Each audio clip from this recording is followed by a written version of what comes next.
so you please be seated.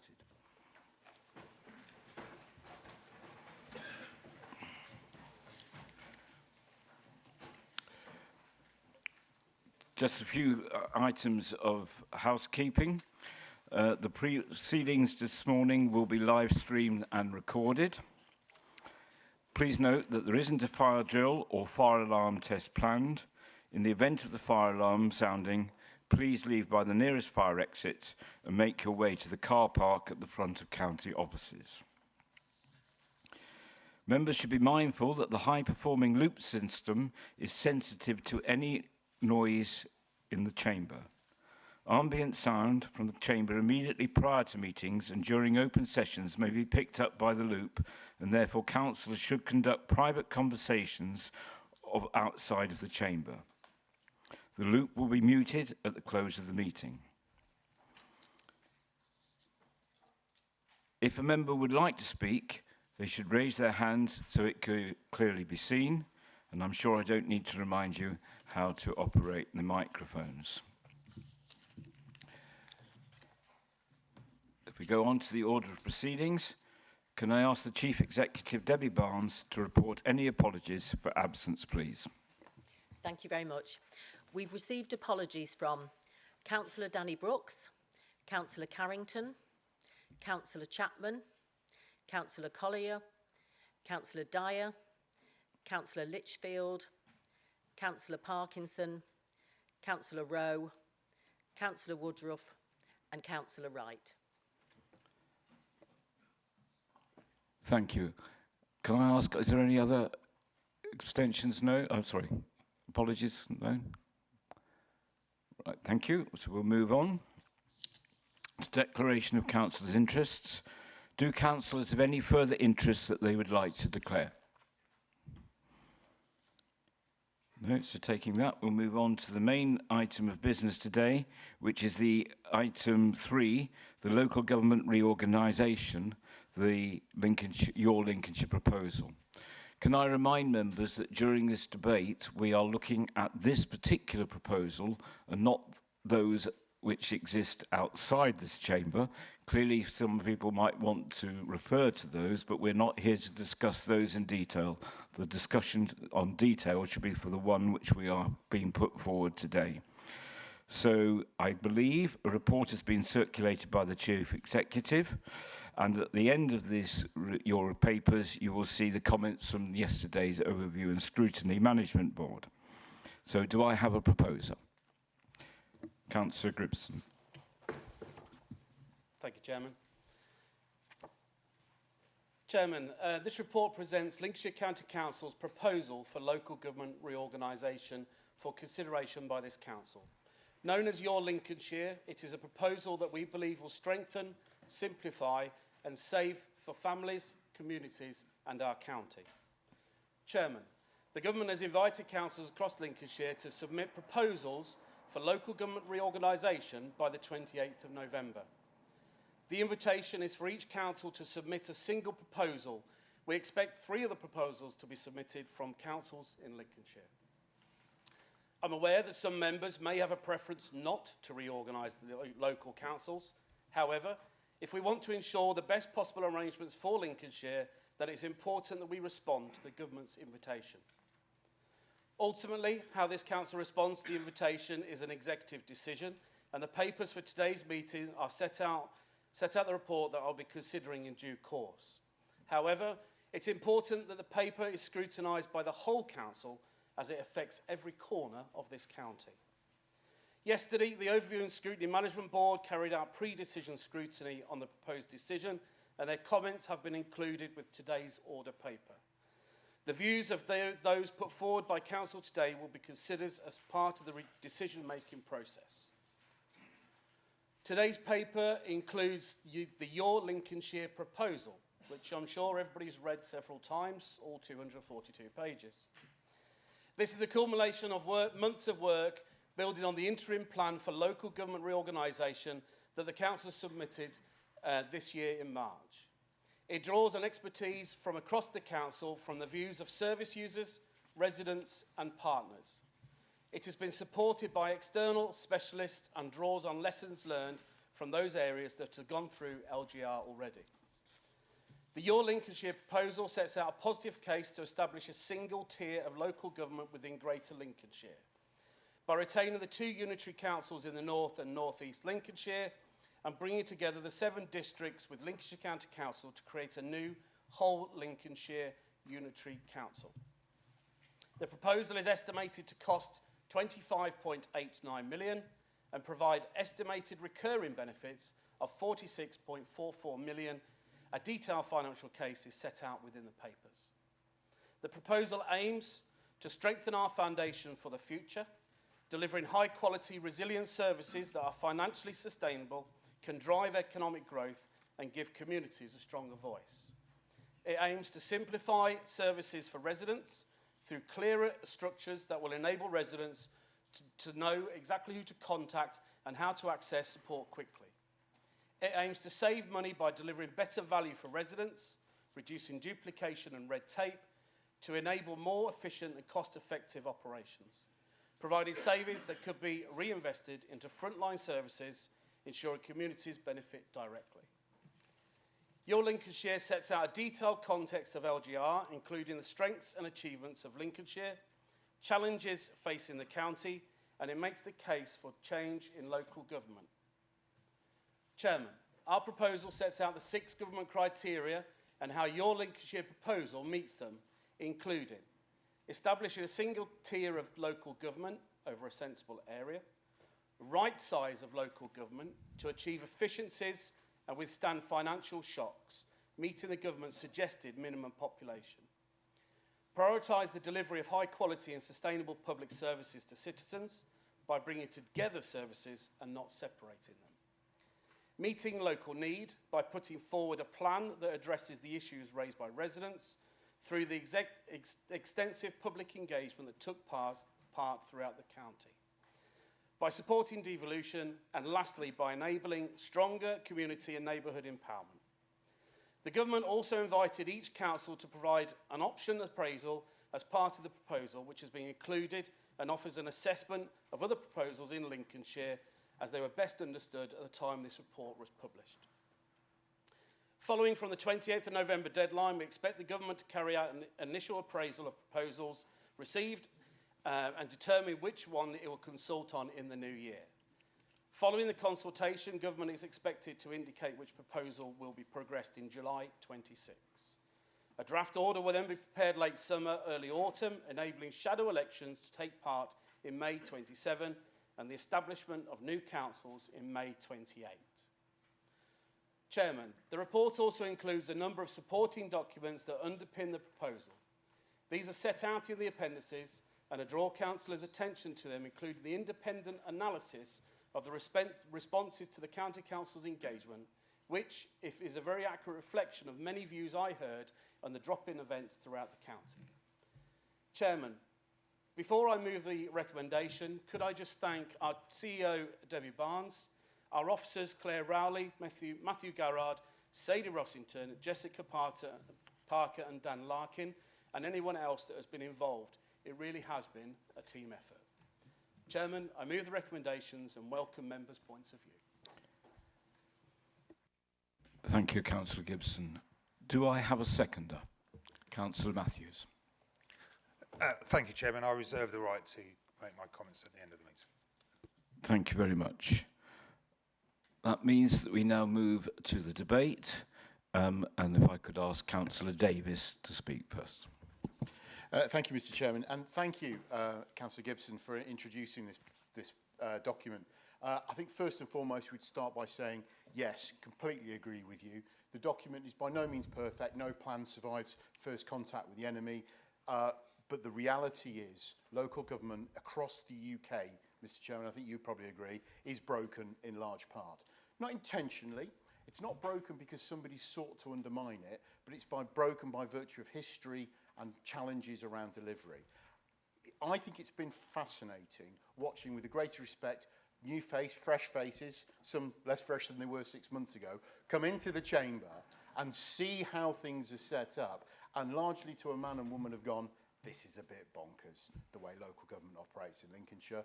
And I think, and testament to Councillor Dilks for getting the working group set up, because that's been a really useful conversation piece. But by and large, the conversations have all gone the same. Whether you're in the chamber talking about it, whether you're in the working group or down the pub, people empty my bins and fill my potholes.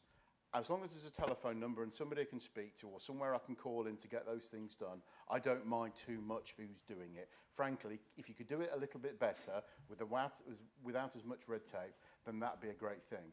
I would add, and thank you for Councillor Gibson to alluding to it, this is not a policy that started under this administration.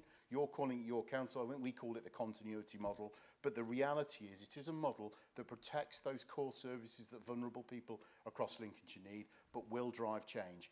And my final point, if I may be so bold, is I think some of the challenges that Debbie and the team have done some excellent work, completely agree with Councillor Gibson on this, demonstrates how broken the system is.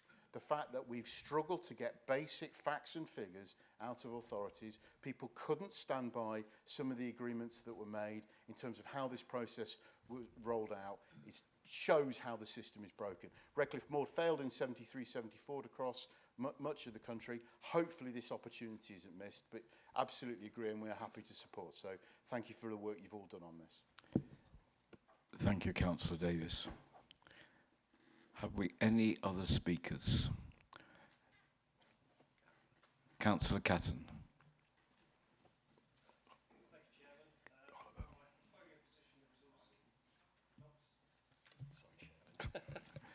Thank you.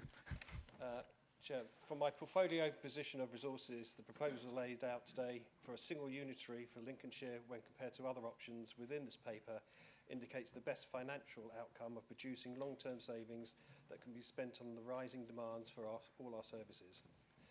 The independent modelling commissioned as part of this proposal shows in detail this option and concludes this can be achieved. In summary, on top of what the Deputy Leader has just mentioned, over 5 years the model delivers an estimated net benefit of 143.6 million and each year after a net benefit of 44.3 million. This is made up of 17.5 million of initial costs and a further 8.4 million of transformation costs over the next 5 years, which benefits rising from 16.8 million in year 1 to 46 million in year 5 and beyond. When you look at the other options in the report, you will see this would lead to splitting up the current county council services, and a consequence would incur significant initial and ongoing costs, resulting in a significant drop in any net benefit in unification, plus potentially impacting these services to our residents. In addition, the complexity of separating integrated services and systems, renegotiating contracts and rebranding 2 new councils will drive up programme management, IT, back office and external support costs. In financial terms, the financial analysis of this estimates that the splitting of the county council services will incur a one-off cost of 33 million, plus one-off aggregated costs of 41.8 million, with additional reoccurring costs each year due to the duplication of management and operations. So in conclusion, based on these financial models presented, this option gives the best financial outcome for Lincolnshire. Thank you very much. Councillor Oliver.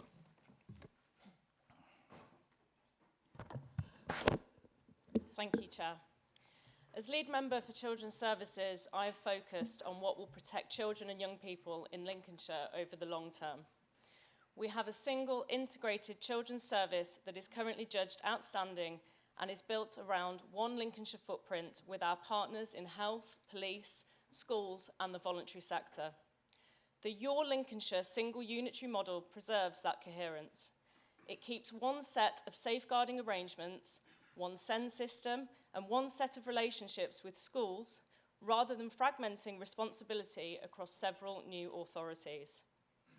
Alternatives that split the county would require multiple new children's services, multiple safeguarding partnerships and different thresholds and offers for families in different parts of Lincolnshire.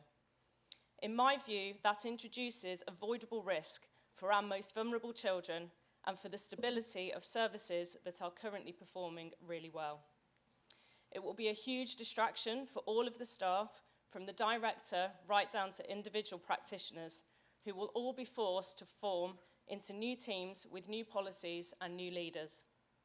At a time of significant reform, this must be avoided, and our focus must stay on vulnerable children and their families. On that basis, from a children's services perspective, this proposal offers the safest and strongest platform for sustaining and improving outcomes for both children and families in Lincolnshire. Just move on to my culture. As Executive Councillor for Culture, it is my responsibility to ensure that we safeguard and build on the success of the nationally recognised library delivery service and the adoption of our award-winning heritage attractions cultural enterprise model across the county's leisure offer. Our library service offers a modern and efficient universal provision for all individuals who live, work or study in Lincolnshire, regardless of the boundaries of the two-tier authorities, ensuring a warm welcome for everyone and access to the same services and the same opportunities. Any unitary model which splits this delivery model will result in the loss of the consistent high-quality offer and end the significant economies of scale, and means there will be no strategic vision to ensure that variations in local priorities, opportunities and needs are met. The Your Lincolnshire model enables the adoption of the cultural enterprise model developed by the highly performing culture service, a more commercially minded, demand-led public offer across all cultural and leisure venues. This will improve long-term financial sustainability, reduce council contributions and support vibrant public engagement through innovative, scalable delivery. This will also increase the positive economic impact for our Lincolnshire businesses. Any other framework that disaggregates services wastes this opportunity to improve services for the people of Lincolnshire at a reduced cost. And it is for these reasons that I am confident that this proposal ensures the greatest improvements to local services and represents best value for Lincolnshire. Thank you. Thank you. Appreciate it. You've got two portfolios, so just give you a little bit longer. Councillor Overton. Thank you, Chairman. We have worked on this actually for many years. It's a long time since it was first introduced that we may be going this way, and we fought it off at this side of the table. And last time we found that there was such a tiny proportion of people that were supporting getting rid of their local council that it just wasn't worthwhile. So when the public were asked, and we did a survey and a conclusion, this was not what people were asking for. Yes, people are asking for better services, absolutely, and quite rightly so. But bigger is not always better. There are some savings that could be made as you get to certain sizes, but once you got to this size, I don't see that the savings are no longer worthwhile. If you look at councils right across the country, the sizes of those bigger councils do not necessarily mean that they have the savings that one might be hoping for. And indeed, those that have gone unitary and were hoping for savings, they didn't appear. Those savings did not come to fruition over a few years, because sure enough, if other requirements came in.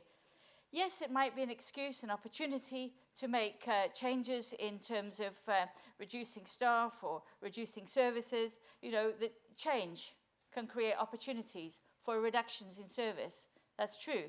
But that's not what our residents are looking for. I believe our residents are looking for a democratic organisation where they can know who their local councillor is, know who their local council is, and be able to access them. Yes, we have different areas, different councils, and you might find that confusing. But actually, through the front door, we've got things like Fix My Street, which is a simple online measure to access any council you want. You just put it in, and it goes to the right council. We can easily join up our other backroom services we have done already in terms of benefits and legal services. So if we want to work our councils together, if we think they should be together, there's no reason why we can't do that today. The thought that some councils are difficult to deal with, and therefore if you have an overall county that covers all services, you can railroad a department. So for example, you might say, You know, South Holland are not playing ball on waste services. Let's railroad that area. We can outnumber them now. We'll just do what we think is right. So what's happened to democracy then? The point that was made about the differences around the area that was mentioned with the children's and adult services, that you might get differences. Yes, you get differences now between one county and another. Absolutely, of course. That is democracy. Councillor But Overton, what we if you do could begin have is to... an overarching, thank you, an overarching national framework into which we can make sure that our provisions are excellent and cost effective, and we do. So smaller councils are better. Thank you. Thank you very much. Councillor Dilks.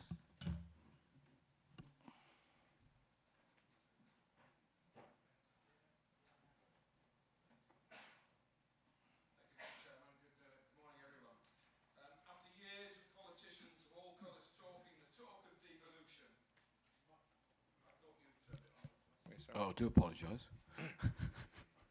I'll start again. Thank you. We'll the allow you clock. to start again, Councillor Dilks. You're very kind.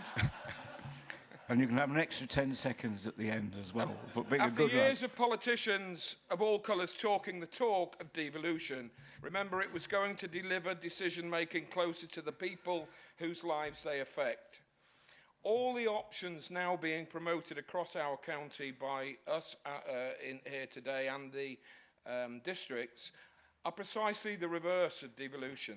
They will all sadly increase the disturbing crisis that we face in this country, a crisis in democracy, democratic accountability, and they make local government less local and more remote. The idea forged by the previous Conservative administration, adopted by Reform to merge all 7 districts into the existing county council, would create the most remote of all the options, fewer elected members per resident than any other existing unitary. I'll just illustrate that the SK proposal, in contrast, would create 2 unitaries across links, existing Lincolnshire, with each councillor representing approximately 4,000 residents, and on average an area no bigger than 46 square kilometres.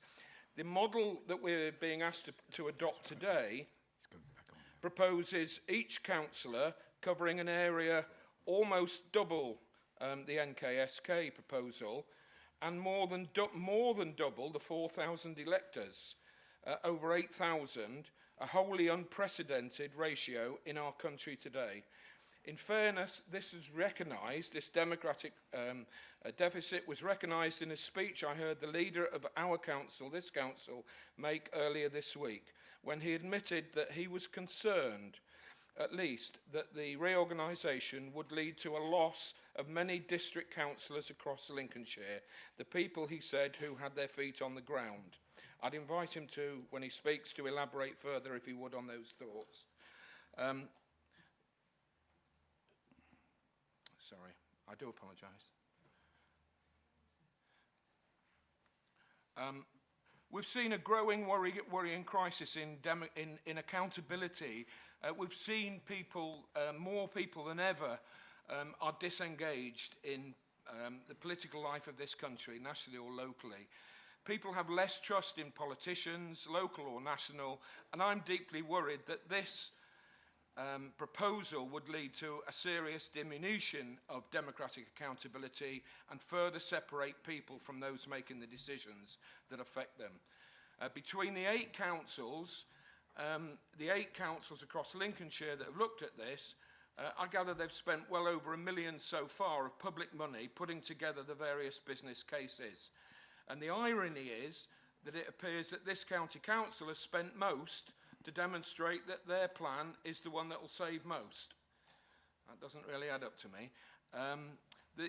Councillor Dilks, can you come to the end? Thank you. I'll stop, but I'll say I will be, as you won't be surprised, voting against the proposal. Thank you. Thank you very much. Councillor McGonigal.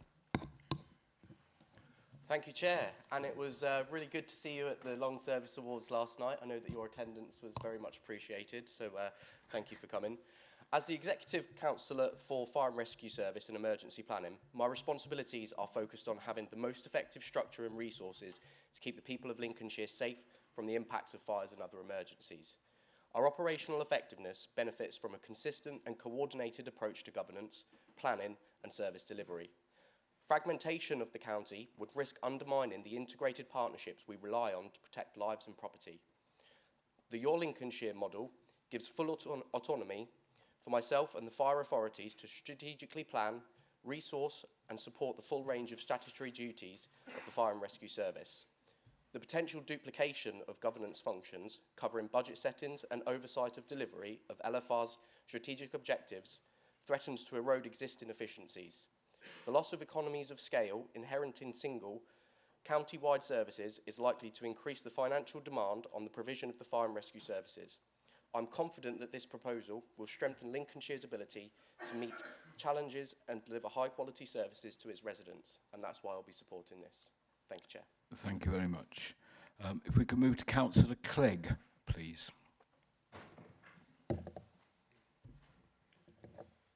Thank you, Chairman. Good morning, fellow members. Lincolnshire County Council has a high-performing adult social care services, which have been rated good by the Care Quality Commission, and notably, these outcomes have been achieved at amongst the lowest cost per head in the country. And that performance has been maintained under difficult circumstances with ever-increasing demand and cost pressures. An important factor in making this possible has been that our services are coterminous with many of the essential health and community services across the county, making it far simpler for us to develop integrated services with our partners. The Your Lincolnshire proposals support retaining this alignment with critical local partners in the NHS and in our communities. Now, I'm not going to pretend that the Your Lincolnshire model will solve the funding issues within adult social care, but neither will it increase costs locally by disaggregating adult services like many of the other proposals would mean. Financial analysis included in the proposal shows that disaggregating services would have a one-off cost of £33 million, and the distraction of disaggregation would continue for years, reducing the ability of the new councils to deliver efficiencies and service improvements that would benefit their residents. And these costs would continue long into the future. Other models for local government reorganisation that would see new adult services created in 2 or more unitary councils would double up on overheads for management and operation of services that are already under significant cost pressures. On top of this, there is a clear relationship between the levels of deprivation and demand for adult social care, and as a consequence, this could disproportionately burden taxpayers in those areas that have the greatest need for care. Splitting Lincolnshire into 2 or more unitary councils runs the risk that one of them might be permanently in financial crisis, unable to pay for the care its residents need. So, at this time of increasing uncertainty across public services, avoidable disaggregation of social care services or added bureaucracy from new trusts or social care partnerships is the last thing people who draw on care and support their families, staff or care providers need. This would simply introduce avoidable risks for some of the most vulnerable residents with no obvious benefit from disaggregation for those who draw on care. Thank you. Thank you very much. Our next speaker is Councillor Kelly. Thank you, Chairman.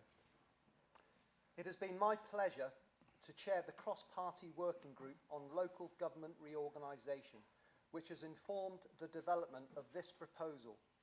And I would like to thank all members that participated in the group, and especially to Claire Rowley and the officer team for their patience and efforts and in producing a quality proposal document. The working group had a number of informative and robust debates, particularly working through some of the most complex issues for residents, communities and council services. We looked in detail at councillor numbers and how councillors could be supported in the new council. The proposal includes an initial membership based on the advice from the Boundary Commission, but the group recognised that this could be reviewed as part of the implementation planning in early 2026 or later through a boundary review. We also looked at council tax harmonisation, options for harmonising down as well as up, but also the need to consider the wider picture when looking at the future tax base. Ultimately, the approach will be for the new council and councillors elected to the new unitary council. Ultimately, the working group backed this proposal, which I also fully support. It is clear from the perspective of growth, this single unitary option for Lincolnshire has the best chance of delivery for business. Many of Lincolnshire's most successful businesses work across council boundaries, but this means that when they want to get something done, they have to identify which council to speak to, or worse, they have to work with multiple councils, different officers, with different processes for each for services like planning, environmental health, business support, and building control. Moving to a single unitary council is the best way to support our growing business sectors. Bringing these services into one council makes it simpler for business to work with. Many of Lincolnshire's key game-changing growth sectors span across different district boundaries, but currently each council may have a well-meaning but different vision for economic development, infrastructure and skills. Creating a single unitary council supports developing a clearer strategy and consistent messaging across business. We currently have a system where responsibility and funding pots are sporadic and can't always make that transformational change that areas so desperately need. Moving to a single unitary, acting as an accountable body for funding, has the opportunity to boost and support regeneration in those areas that need it most. Right, if you could start pulling together, Councillor Kelly. Businesses want less bureaucracy, a timelier decision-making process, and more flexibility demonstrated by its local authority, as current arrangements can constrain business growth and in turn impact revenue, jobs and investment opportunities. Therefore, I fully support this option. Thank you. Thank you. If I can now call on Councillor Hill, please. Thank you, Chairman. I support the proposals, and I think of all, when you looked at the government criteria which was issued last year, none of the proposals hit all the criteria, but the one for this council nearly does, so I think that's why I support it. It will save money, so I disagree with Councillor Overton, but more importantly, it will make it much easier for residents to know where they go to and one-stop shop instead of, you know, it's them, and you need to go here, there and everywhere. I would also say that when you look at what has happened elsewhere, nearly most of the small unitaries of about 300,000 or below, nearly all of those are struggling, and basically they're struggling because of the pressures of social care services. So I think it will be very dangerous, and I think I agree with Councillor Oliver, very dangerous to actually try and break up those currently successful services. But if you look at the evidence elsewhere, it is quite clear that the smaller unitaries are not going to be viable. I think we should also remember we're now in a mayoral combined authority area, so is it really sustainable to have a mayor, a county council and a district council? And I think you need substantial councils to work with the mayor, or rather than smaller ones who probably won't have the capacity to do what is necessary. I would agree with Councillor Dilks, there are some issues in terms of number of councillors and all the rest of it, but I don't think at this stage it is a bit of a hornet's nest to try and go in there to deal with it. So my only comment on that would be that possibly in terms of double devolution, in terms to town and parish councils, and I agree also that we shouldn't force them. I think Councillor Gibson is correct, we shouldn't force them, but I think that more work needs to be done to make sure that how services are devolved down to parish and town councils and other areas. And I would say in this proposal, Lincoln, there seems some detail about Lincoln, but for example, what about all the other towns in Lincolnshire? So I think there's more work to be done, but I certainly need to support this, and one would hope that the government will come to a decision which favours the services and the residents of this county. Thank you very much, Councillor Hill. Councillor Cleaver.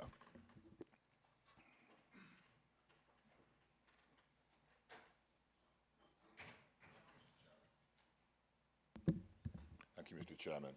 When we debated this issue here at full council before the May elections, I spoke passionately about the need to protect the position of Stamford through the inclusion of Rutland in any Lincolnshire-based LGR proposals presented to government.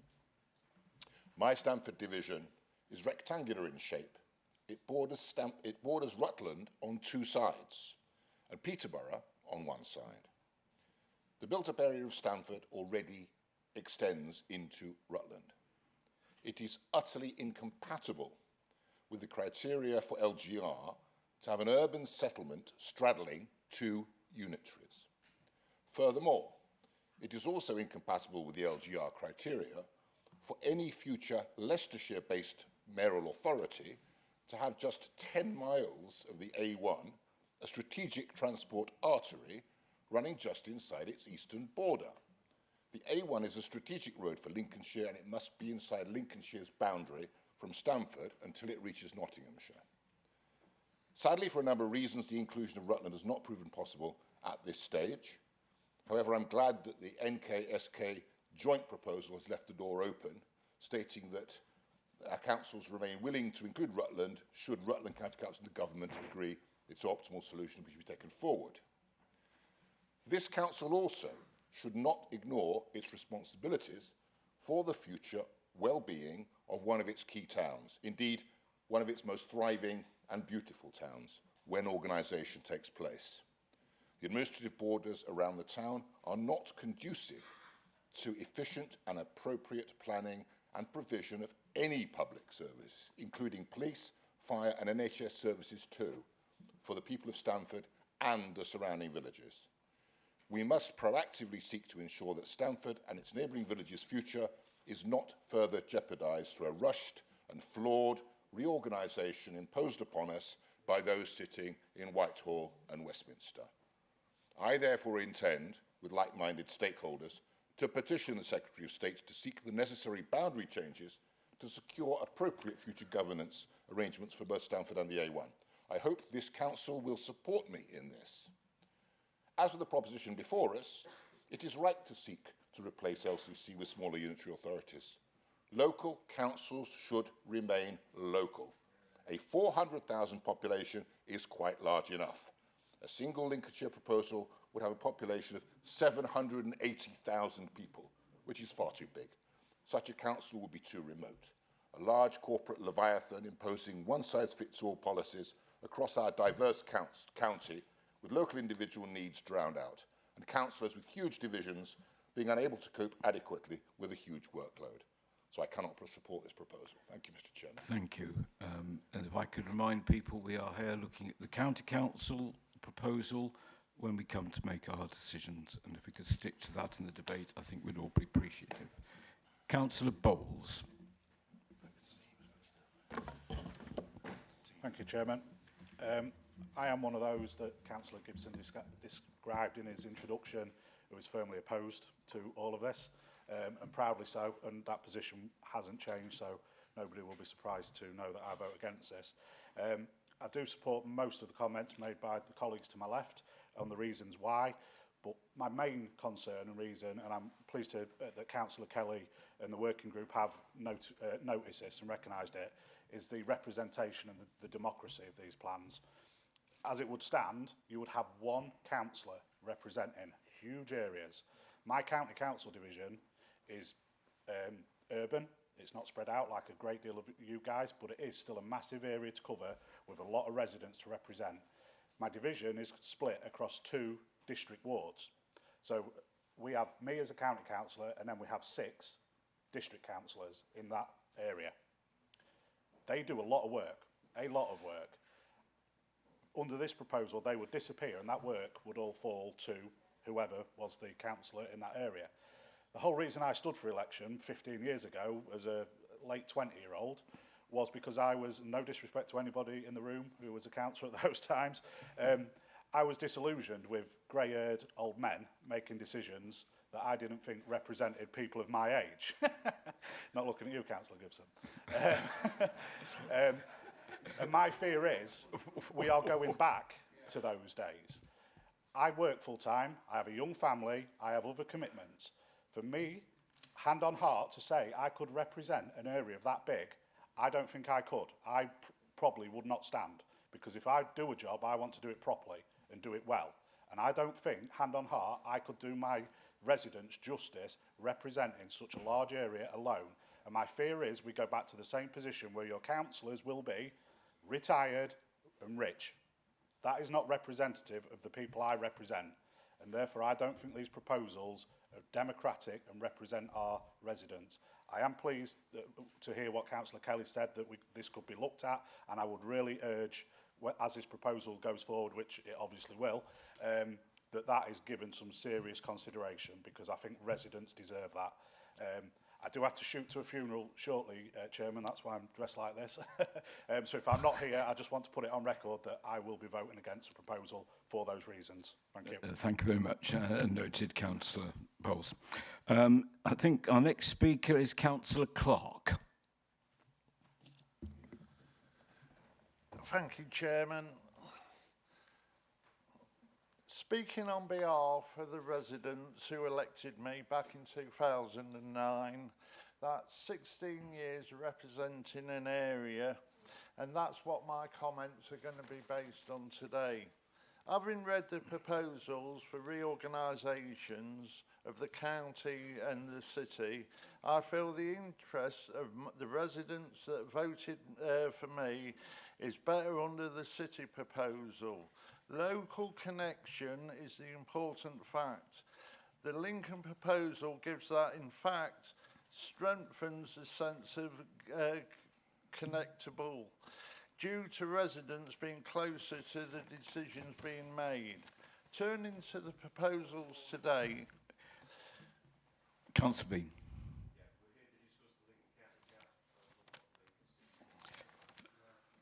Yes, I understand that, but it has been brought up by other people. Yeah, I think I'm not going into detail of it. Can I just say that we'll allow, we've got the 3 minutes, and I think the Councillor Clark is making a point about the size and the representation of his people, and not actually necessarily, I hope, pushing the Lincoln one over this. He's making a point how his views will respond to this particular proposal, and I hope that's where we go. Thank you, Councillor Clark. If you'd like to continue. So good, thank you, Chairman. Turning to the proposal document of today, it is apparent by the number of returns of past surveys, people don't feel that connection with the present or the future county settle. What the county proposals fail to deliver is local control, identity and accountability. However, other proposals will do that. Thank you. Thank you very much. And if I can just hope that we can get this right, that we are talking about principle here and how it might affect the county council proposal. Sorry, Councillor Lee. Point of order, Chair. We were all elected in a democratic manner to this chamber, and I would point out that we can speak, our speeches can contain what we feel is appropriate, and we shouldn't be told by the opposition or officers or anybody else what we're allowed to say. This is democracy. Thank you. Thank you. I was trying to make the point that to get those basic points across is what is our right, and we referred them to the county council proposal, which is part of the debate, and that's the way forward. We don't want to go into the detail of the other reports, but you do obviously have to make comments on what we've got in front of us, and I hope that is clear. If it isn't, I apologise, but that's the way I interpret it. So if we can move on now to, please, Councillor Morris. Sorry, Councillor Murray. Can't read my own writing. Morning, Chairman. Thank you for letting me speak. You won't be surprised to hear that I don't support this proposal for a number of reasons. Number one, it's not local. It's much too big and remote. And local government should be local. And we shouldn't have a massive county council, or county unitary council. Secondly, the interests of people, for example, in Spalding and Skeggy are very different to the interests of residents in the Lincoln area, for example.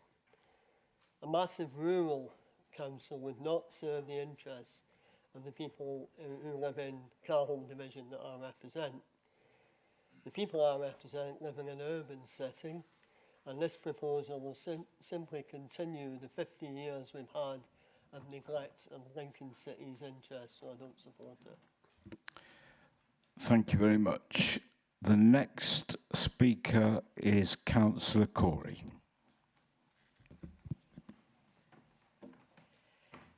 Thank you, Chairman, and excuse me, I've been making notes. I might dot around a bit. As we've heard, this proposal is as a result of years of work and development, and I thank those officers and current and previous members of this council who worked so hard to bring us to this point today.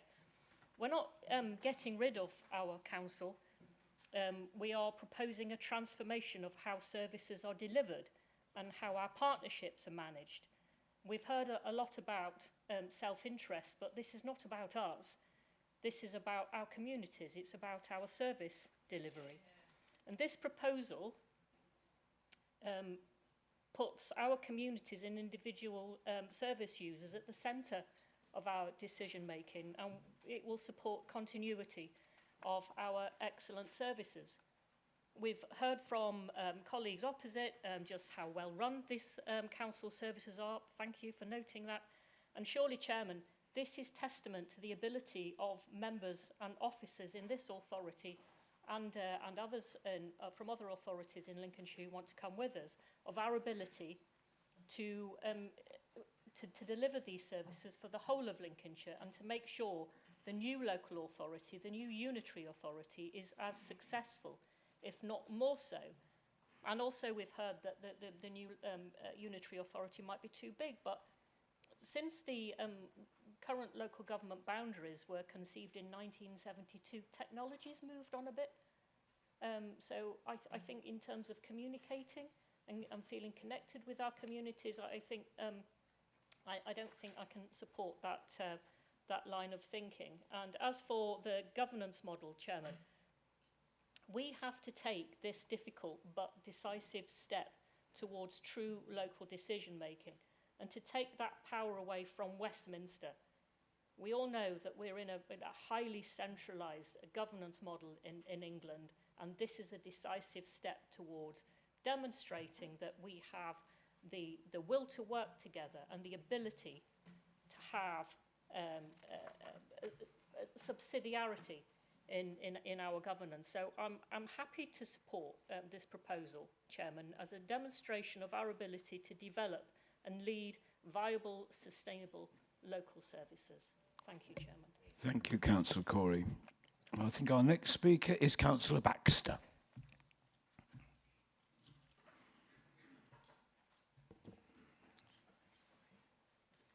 Thank you. Thank you, Chair. Good morning.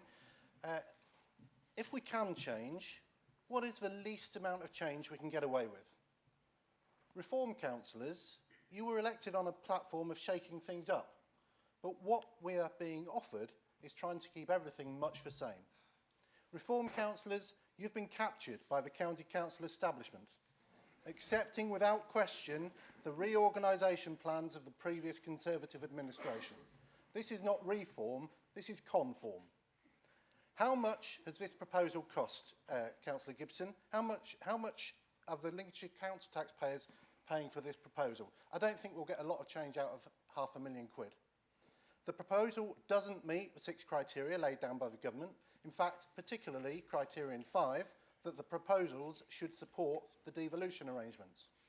The proposal before us will perpetuate a mayoral authority which is top-heavy, or perhaps bottom-heavy, keeping the 3 unbalanced top-tier authorities and roughly 9 out of 10 of the mayor's residents living in the largest council area.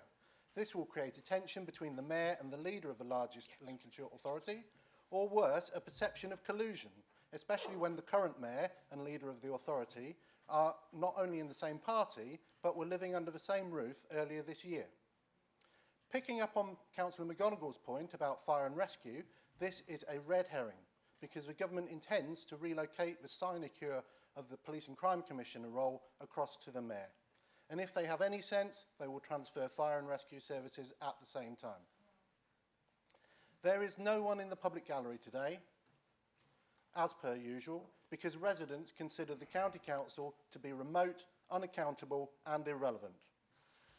Relocating the management of district services to Lincoln will make matters worse. This council is predominantly men. I'm echoing Councillor Bowles here. Predominantly men, white men, old men, and men who support the status quo. Put simply, this chamber is male, pale, frail, and stale. Reducing the number of councillors from 290 to just 70 will... Turn to some level of civility under the Members' Code of Conduct, Section 12 of the Constitution. I think we're entitled, as a white man, who I'm not actually that old. I know my hair's grey. But I think the tone that was taken there was a clear breach, and I'd ask for the monitoring officer's opinion whether it was a breach of the Code of Conduct. Right. Thank you very much. I'll just consult something on that.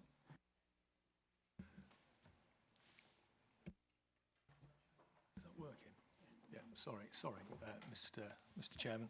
And ultimately, the content of speeches and whether they offend the council procedure rules, and within that, the council's code of conduct, are matters for the chairman to rule on. I understand the point made by the member, and perhaps the member that's speaking would wish to reflect and consider the point. As a formal matter, I wouldn't normally express an opinion on a potential breach of the code in the absence of a formal complaint in accordance with the prescribed process set down by the County Council. So I hope that assists Council and the Chair in dealing with that point of order. Thank you very much. Clearly, Councillor Baxter, I'll leave it to you how you want to proceed, but could you, for the rest of your speech, make sure that we're stuck on the agenda, looking at the proposals for local government reform rather than commenting on members of this chamber? Thank you. I thought the snowflakes were outside today, not inside. Chair, you said that we were here to discuss the existing County Council's response to the Minister's invitation. Councillor Bean has made it clear that he doesn't want to hear anyone refer to the better alternatives. But you can't make an informed decision on Councillor Gibson's proposal without discussing the other options available. There is at least one better option on the table which better meets the criteria. This is the one which would create two new authorities within the existing county boundary and leaves the existing unitaries alone. You are being misled.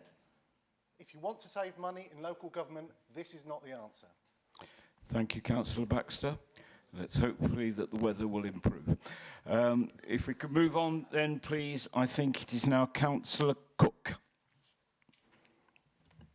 Well, thank you, Mr. Chairman, and good morning, vibrant councillors. Today, we are taking a decision that will shape how Lincolnshire is governed for a generation. And whatever our political differences, we all share a responsibility to make choices that protect our residents and strengthen our county for the long term. And for me, that responsibility is rooted in Stamford, a Georgian town built on a medieval footprint, full of history, but very firmly part of Lincolnshire's future. And let me say this openly, as someone whose daily life naturally connects across Cambridgeshire and Rutland, I was disappointed that the leadership of Rutland County Council wouldn't work progressively to come up with an option to work closer with Lincolnshire. That's all I'm saying on it. Of course, living in the very south of the county, in Stamford, you head north over the river, you're into Cambridgeshire, you're into Northamptonshire, you head south, you're into Rutland, and I do share a lot of Richard's comments. I've been in local government now for long enough, and probably too long, some of you would say, but there's two things I always note. One is that nothing is ever simple, and two, if you think it is, you haven't read the appendices. And that experience teaches me that when you strip away the politics, the structures and the paperwork, what matters most is getting services right for residents. The government has set very clear criteria and tight timescales, and when you look at the evidence, Only one proposal is here that meets those tests, and that is the Your Lincolnshire model. I've always been a fan of unitary councils. Even as a former district council leader, they will simplify services, they will strengthen accountability, and they will protect the high-performing county-wide services that have been mentioned here today. Fragmenting them would bring real risks. Keeping them together keeps Lincolnshire strong. And for Stamford, a town where history is not just preserved but lived in every day, our future governance needs to be worthy of that heritage. Stamford has never been defined solely by lines on a map. It has been defined by the strength, ambition and character of the people who call it home. This proposal ensures Lincolnshire can speak with one voice when competing for investment, infrastructure and national attention. At a time when local government faces immense pressures, unity is not optional, it is essential. So while I may hold a small sentimental regret about the option we couldn't consider, I am absolutely clear about the option we must support. This is the best choice for Lincolnshire on the table at present. It is the only choice that provides stability, simplicity and strength for the future. But ultimately, as much as we will decide what our preferred model is today, it will be in the hands of Whitehall to make that final decision. So we shall await to see what the Secretary of State decides for us all. Thank you. Thank you, Councillor Cook. I think we've got Councillor Lee. Chair, before you start that clock, I've got a point of order.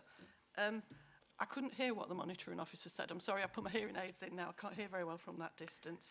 My speech is essentially about the size of a unitary, but I really hope I'm not going to be interrupted or told what I'm allowed to say along that route, because the media are present, and there may well be a public perception that there's a political aspect to this, an attempt to stifle democracy.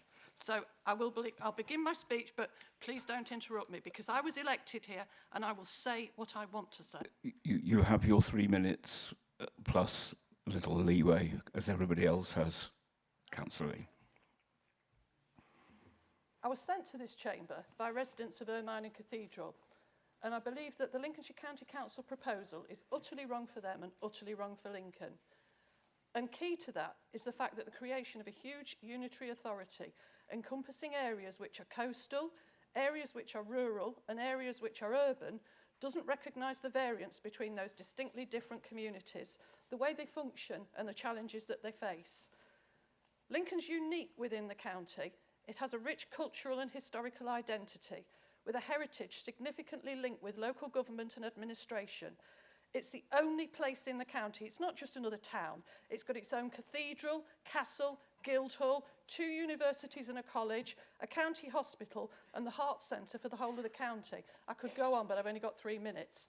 Nowhere else in Lincolnshire is even close to encompassing all of that. I'm very proud to have held public office in Lincoln as both a city and a county councillor for over 20 years, serving as Lincoln's mayor in 2012 and its member of parliament in 2017. For those who don't know, Lincoln's civic mayoralty dates back over 800 years. It's one of the oldest in existence, and its parliamentary constituency was established in 1265. It's the oldest in continuous existence within the UK. Lincoln's been a seat of local and regional government for over 2,000 years. And all of these things define and shape our city and reinforce its uniqueness in comparison to anywhere else in the county. Lincoln's thriving local economy generates jobs and economic activity for a much wider area.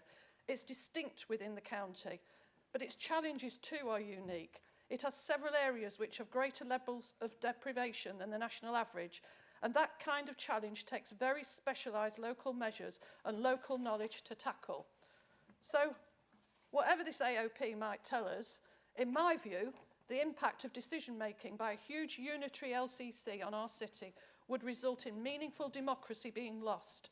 Local councillors in Lincoln know their communities, the positives and the challenges, how their communities function, and a broader county-wide focus risks losing that local expertise. And my fear is that those very communities would be swallowed up by a huge unitary in Lincolnshire, and our democratic voice is lost. And whatever you might think in here, this isn't a done deal. We've been here before. And today I'm voting very firmly against these proposals. I'm exercising my democratic right to speak up for the proposal by the City of Lincoln Council. Because as a very, very proud yellow belly, this city, my heart belongs to Lincoln, and I will speak up for Lincoln today, and I will do that, and I will vote against this proposal. It is wrong for Lincoln. Thank you. Thank you very much. Have I got any other speakers before we ask Councillor Chain? If you would like to stay sitting, that's fine by me. Thank you, Chairman. I thank both Councillor Baxter and Councillor Lee for their certainly entertaining speeches. However, I think in Councillor Lee's particular... Excuse me, Councillor Chain. Councillor Robertson, I did ask, for personal reasons, quite happy for Councillor Chain to sit down. It has been so... Point of order. You've made a few points about what we are and aren't allowed to say. Should people really be picking me out particularly? Should they not focus on the content of my speech? Well, in that case, I'm happy. Let's go back. We take the point. We're here to discuss this particular item in motion, not individual councillors. Thank you, Councillor Chain. From a highways and transport perspective, thank you, Chairman. Your Lincolnshire proposal recognises the County Council's high-performing highways service that repaired over 100,000 potholes, including nearly 39,000 that were reported by residents during the 2024-25 period. Although LCC has historically maintained financial stability, for a number of years, reserves have been used to fund essential services, including highways maintenance and home-to-school transport. This approach is not sustainable in the long term and highlights the urgent need for a change in funding arrangements. Local government reorganisation is an important component of this. The Your Lincolnshire model can deliver lower transition costs that many other models of disaggregation of services is not required, enabling savings to offset transition costs faster, releasing fundings that can be invested in services. We have a strong partnership model for the delivery of our highways maintenance contract. Continuing this model of delivery through the Your Lincolnshire model would reassure our residents about highways maintenance, which we all know is incredibly important to our residents. Other proposals would break up the existing services or create a mixture of joint arrangements that would complicate the landscape, potentially blurring accountability. Other models that propose smaller unitary councils risk fragmenting the specialist teams and knowledge that support our highways work. Such expertise tends to be easier for large councils to maintain and would be retained in the Your Lincolnshire proposal.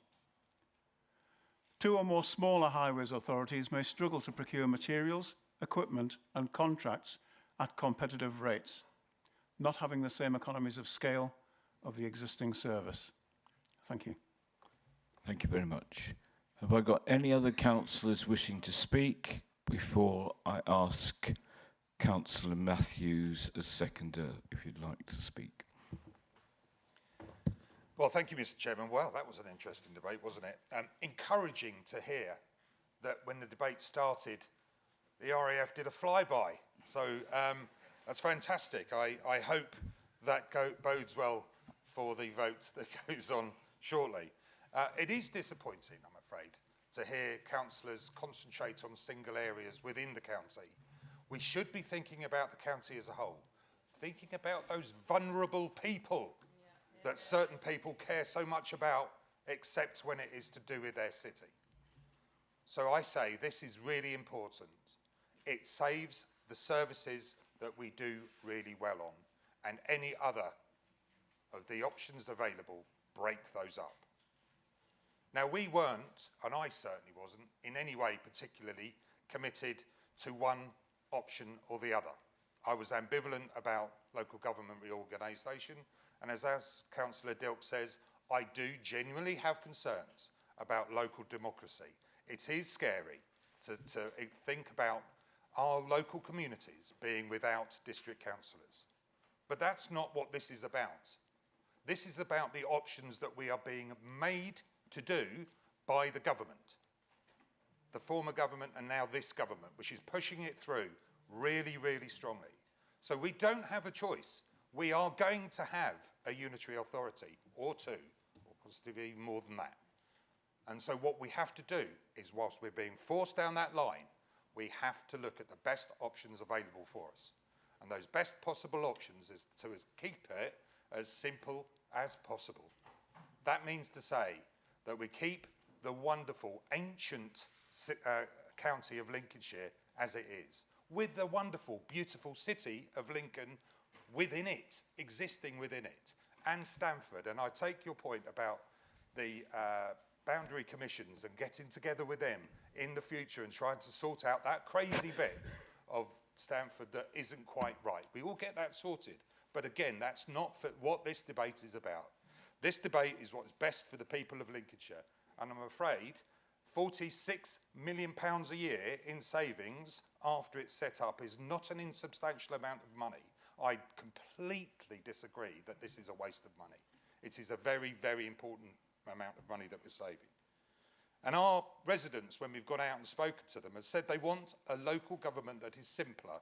They want delivery to local communities, saving money given to us. And their concerns are that that isn't going to happen. Well, we have to make it happen. And whatever one we are left with, what I'll say finally, whatever one we are left with, we as the County Council will work diligently and really hard to make that local democracy exist and to do the very, very best for our residents. Thank you very much. Thank you, Councillor Matthews. And I'd like now to call on the proposer, Councillor Gibson, to sum up. Thank you, Chairman. Chairman, I'd like to thank councillors for the remarks and comments made during the debate. This is a significant decision, and I appreciate there are different views across the chamber.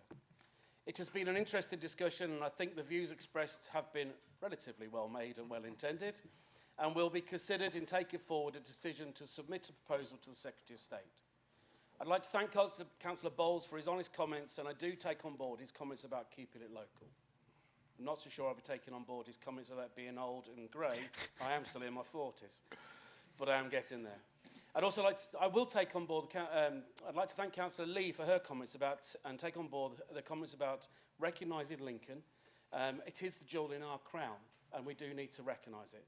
But I will politely remind everybody that we are here to represent Lincolnshire, not just one city or town. Chairman, councillors have put forward strong arguments, highlighting the risk to services and the most vulnerable in our communities. Those services are high-performing, delivered locally, with dedicated staff and leadership doing their best for our residents in challenging circumstances. They are high demands and high-cost services. I've also heard concerns from members about local government, that local democracy needs to be local. I thank councillors for those comments. The County Council already delivers services locally, and nothing in your Lincolnshire proposal would seem to stop services from being delivered locally by the new council. Chairman, I'd like to conclude by providing some reassurance to our residents, service users and delivery partners and staff that in putting forward our proposal for your local government reorganisation, there would be no immediate change to services. As I set out in my opening remarks, this is a long process, and it is a process that if we must engage with, then it's one that we would plan for thoroughly and work would start soon. We expect the government to consult on proposals for LGR in the new year, with a decision on a preferred option in July 26. Shadow elections will be held in May 27, and the new authority will go live in May 28. However, that is an ambitious timescale, and I will keep this council appraised of any changes that emerge. Chairman, I move the recommendation. Thank you. I think we've obviously had a debate now. We need to move to the vote. Councillor Baxter. Sorry, point of order. May I request a recorded vote, please? Have a request. Anyone else supporting the recorded vote? Can you stand, please, if you're supporting the vote? I think it's 14 we need. Hiding. Yeah. Okay, thank you very much. In transparency. Thank you. Well, I don't know. We'll have to find it. Can we now move to the vote then? Chairman. Oh, sorry, I beg your pardon, May Councillor. I raise another point of order? Yes, I know certainly. a number of the members have left the chamber during consideration of this item and would like to seek clarification that they are not permitted to vote on this item. Thank you. I'll just seek advice on that.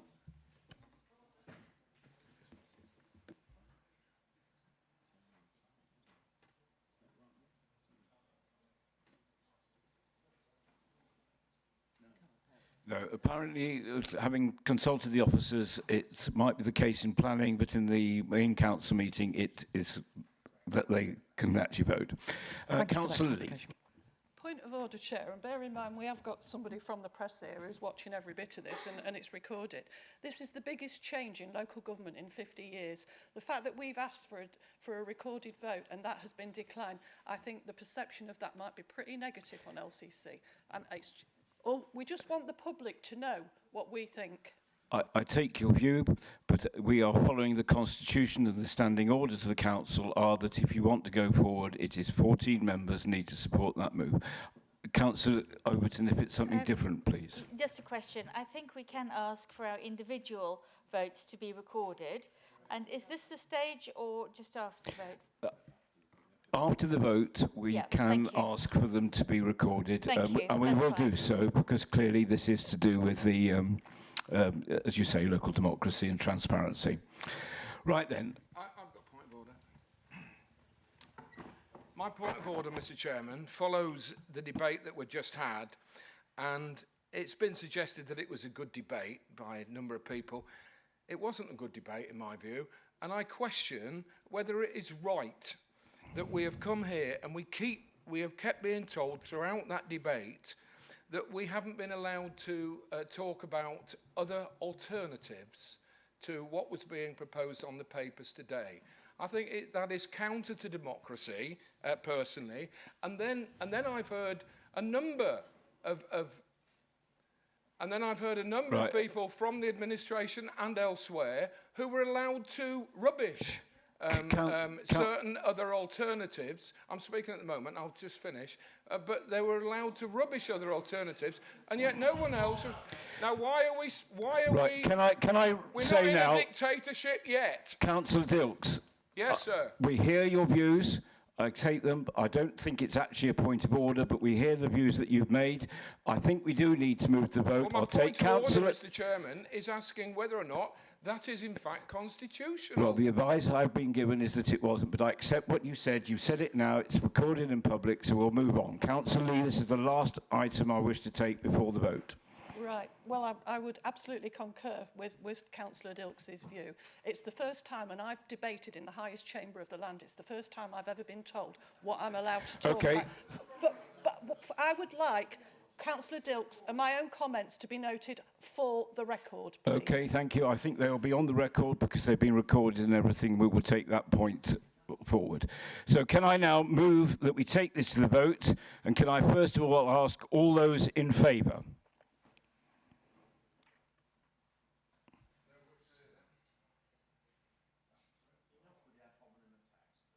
Come on. Shh. Can we just keep... And all those against?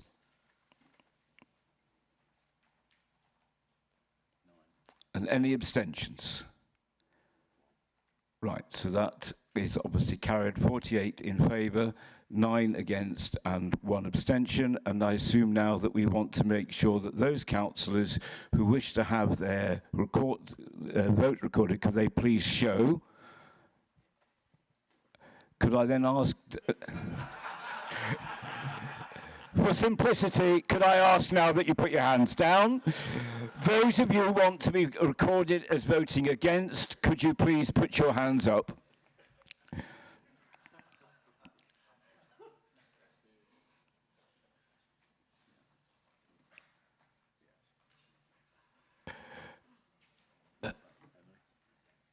We got that. Now, those who might want to have their recorded vote for, because you did indicate that, could you also please put your hands up? We might have to ask you to keep your hands up in the air for a little longer, as we've got to make sure we get the right names.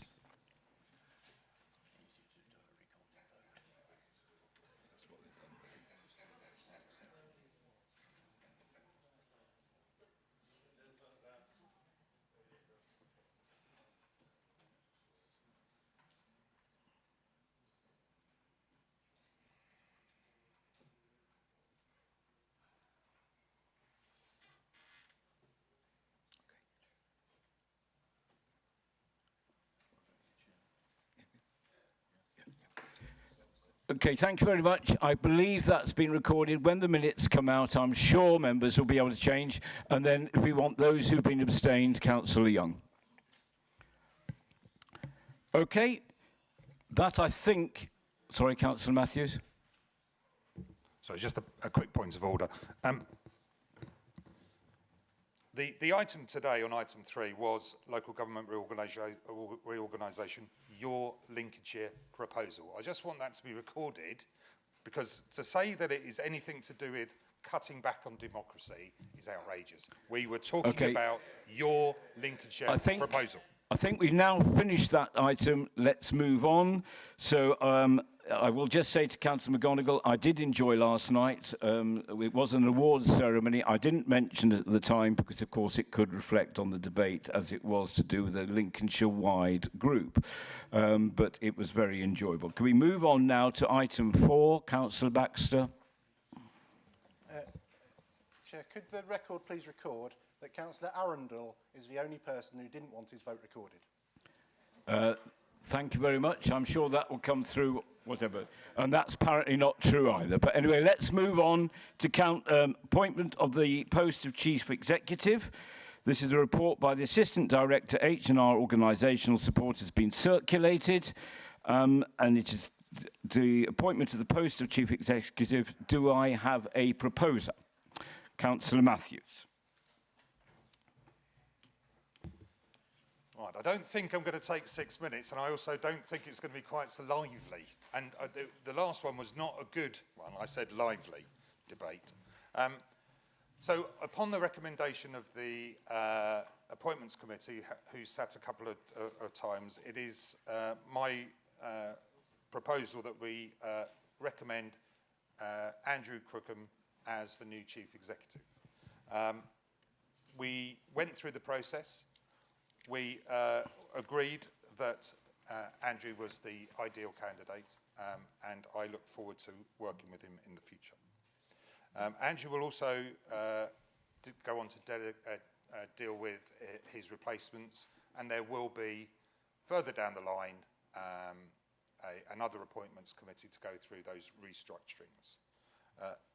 It is really important for the good of the whole of Lincolnshire that we have continuity. And it is really, really exciting to have Andrew, who's not in the room anymore because he's had to get kicked out, as the replacement for Debbie. And I'll talk about that a little bit more further on. I have tasked him one job. For ease of roundness, I've asked him in the senior leadership teams to save us £1 million. We shall see how he gets on with that task. But that's my proposal, and I move that. Thank you, Chair. Thank you, Councillor Matthews. Do I have a seconder? Councillor Gibson. Thank you, Chairman. More than happy to second that proposal. I'm not going to reserve my right because I think everybody's heard my voice enough today.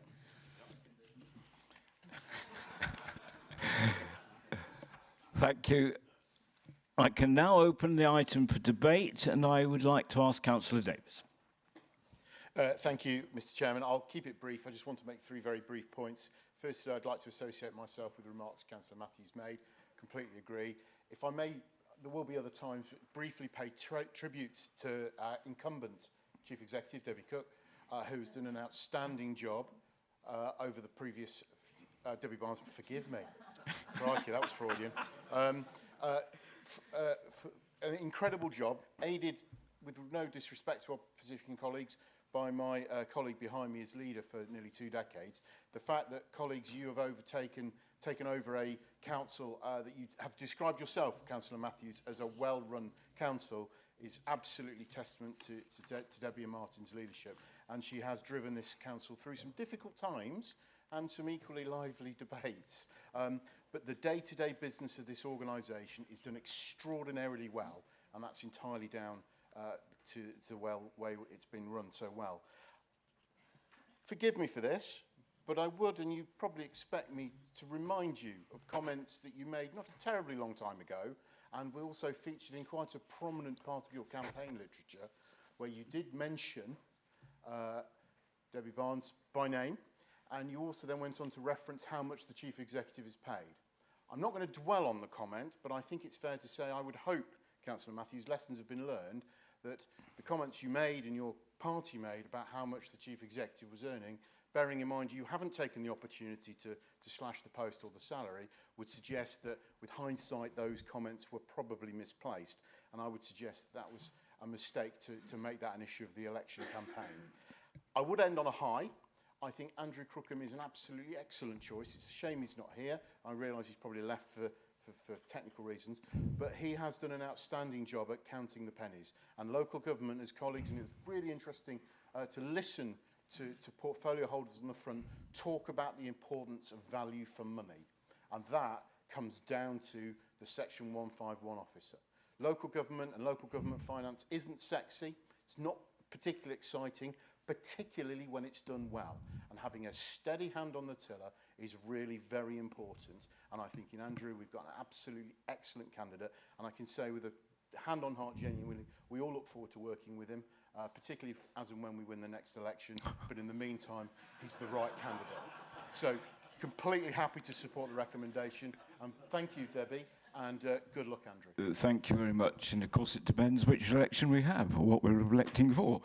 Don't worry, Mr. Chairman, we'll win it. Oh, right. Okay. If I could now move to Councillor Lee, please. Thanks, Chair. I just want to echo Richard's comments. Absolutely warmly welcome Andrew Crookham. He has the notorious honour of being the one who kind of taught me how to do an alternative budget, and that's no mean feat, believe me, when you've not done one before. But he's just great. He's really easygoing and he's patient, but he knows his stuff as well. And I want to pay tribute to Debbie because I came here from the city and it's very, very different. But Debbie plays it straight down the line. She's absolutely not political. She's really good at keeping things, when they get a bit testy like this morning along the way, she's really good at just calming things down a bit. And she's just, I'm going to miss her so much. And I was sat having my tea one night watching Peter Levy and I thought, how very dare they cast aspersions on what people are paid?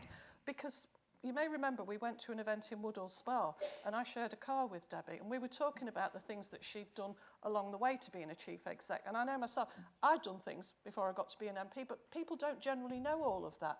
So I just think until you know those things, what a person's done, how dare you question what they're paid if they're doing a good job? And she's done an outstanding job. I've only been here coming up to 5 years, 4.5 years, but she's done a fantastic job. And I tell you something, she's worth every single penny, and so will Andrew be. Thank you. Thank you very much, Councillor Lee. I'm assuming that you are concurring with Councillor Davis regarding Andrew Crookham, the Chief Executive comments, and not on his election predictions. On the other hand, perhaps we've got a new coalition coming up. Right, I think that leads us now to Councillor Hill. Thank you, Chairman. Yes, I was chairing the appointments panel, which appointed Andrew to be his current role, and has proved a very good choice, very sensible, safe pair of hands to carry the council through presumably, for the till it finishes in the next few years, but that is, so I think he has proved to be an excellent choice, very sensible, pragmatic, sound advice, and again, I think to all councillors he's given impartial and good advice. I won't say anything about Debbie because she's staying around, I'm pleased to say, till I believe March, and she's got some important work to do, so I'm sure there will be a time when we can give thanks to what she did. I think there is, Andrew's not here, I think there is a training job to be done as well, if you don't mind me saying. If you pass this on to the new Chief Exec. I didn't interrupt Councillor Cheney with his remarks about reserves paying for highways maintenance and things like that. And I'm very disappointed that that keeps being repeated.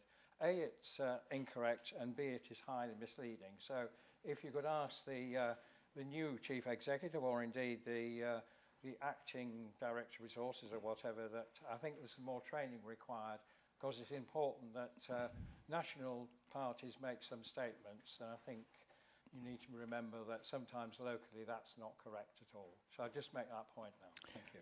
Thank you very much, Councillor Hill. Councillor Baxter. Thank you. I've no problem with the appointment. I just want to know, and I'll ask someone to sum up, answer it in the summing up if they can. Was this post advertised externally? Forgive me if it was in the pack. was it advertised externally? And the new 151 officer post, which I believe is an interim appointment, when that becomes a permanent appointment, will that be advertised externally? Thank you. And all the nice things about Andrew and all the nice things about Debbie. Thank you. Thank you very much, Councillor Baxter. Is there anyone else wishing to speak before I ask Councillor Matthews to summarise? Right, Councillor Matthews. Yes and yes. Just to summarise then, and to take on board some of the remarks that have been made about Debbie Barnes, and I do take the point, Councillor Hill, that we'll have the opportunity to heap praise upon her, but it's worth it. I'll take you all back to the very first couple of days when Reform Council was formed here, and the acceptable amount of confusion about what was going on, where we were supposed to go and what we were supposed to do. There was one person in the middle of that storm that was calm, measured and capable, and that was Debbie Barnes. And I will never forget the help that she gave me in the first few weeks, months of my post as leader of the council, because it was vital, but not for me, not for this council, but for everybody in Lincolnshire, to have that one place where you knew that you could go to, that you'd get the right answer. The very first time I met Debbie, she came up to me, one of two possible leaders, maybe three leaders of the group, and she came up to me and she said, "Look, I know we've ordered some sandwiches, and I know that's got to stop because of the new ideas that you've got." And I went, "Sorry, what are you talking about?" Yeah, no, we won't have any more sandwiches. By the way, sorry, no sandwiches today. We've got some cake though, is that right? He loves cake. You'd never tell.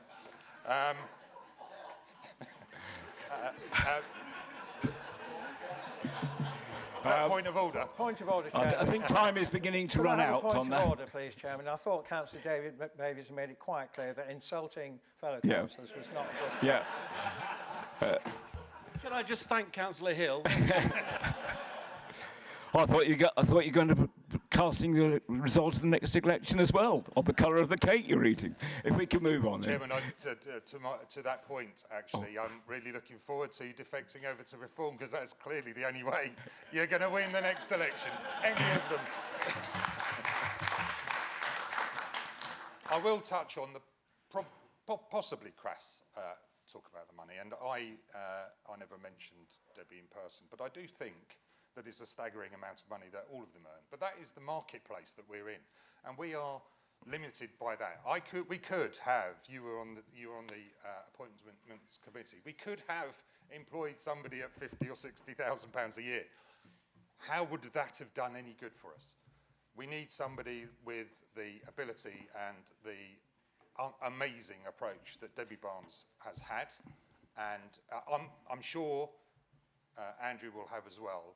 But it's in many ways, I'm pleased to have been able to give you the experience towards the end of your days working as a chief executive, to have such a change, because that doesn't happen very often, certainly not in Lincolnshire. And I look forward to you carrying on seeing us and working with us for the near future. But thank you very much. Right, thank you very much. I think we need to go to the vote. Can I just remind people, I don't intend to read all 5 out, but we are here making a recommendation for an appointment. It then needs to be checked, and then as a result of that, once the date of employment is settled and transfer is settled, there's a number of other interim arrangements which have to be made so that the council keeps going, and those interim posts will eventually be advertised externally in the normal way. Very brief summary of what is actually written there, but can I take all those in favour, please?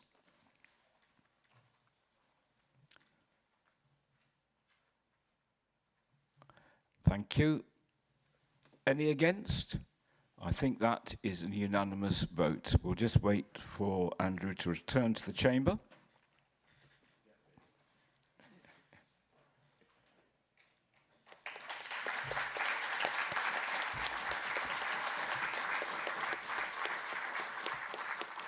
I hope, Andrew, you understand that the applause is that you have got through the situation, and not just because you gave a dramatic entrance. I would like to say that there were 1 or 2 items of congratulations obviously given and praise for the work that you've done as Section 105 officer and the rest of it. No doubt that will be mentioned at another time, but if you wish to look at the recording, I think it will be to your benefit. Okay, that I think brings us to the end of the meeting. Before I leave, can I just remind members that to collect their posts, the pigeonhole in the members' room. And secondly, I believe there's a training session in here at 1 o'clock tonight. Is that right? It's afternoon. Oh, sorry, it's in Committee Room 1, not the chamber. This afternoon, not tonight. So thank you very much.